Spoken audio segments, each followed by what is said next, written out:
This afternoon dress from approximately 1905 was made by Black dressmaker Fannie Criss Payne.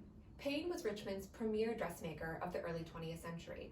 She was born free in 1866 to formerly enslaved parents in Cumberland County, Virginia, and moved to Richmond sometime in the late 19th century. She is first listed as a dressmaker in Richmond, Virginia on the 1900 federal census. The Valentine Museum has 4 dresses known to be made by Fannie Criss Payne. Although they only show a portion of her body of work and clientele, they demonstrate Payne's highly skilled hand and artistry as a dressmaker.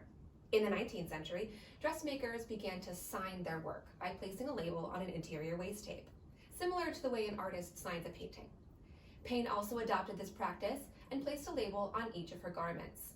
Her adoption of the practice demonstrates artistic pride and ownership of her creations.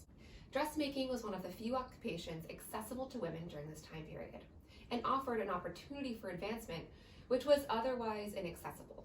She began her business as a traveling dressmaker to wealthy white clientele in the Richmond area.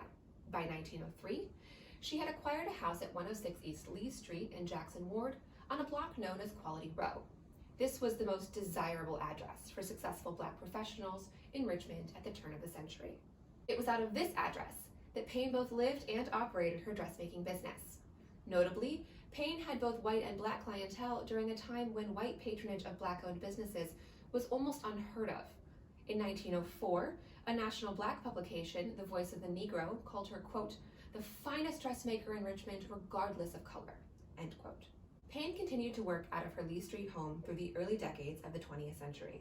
By 1920, she moved to Harlem, New York, an epicenter of Black culture in the United States. There, she continued her dressmaking business out of a brownstone on 137th Street, where she lived and worked until her death in 1942. To connect to more Richmond history, come visit us at the Valentine, and look for more videos about great objects in our collection coming soon.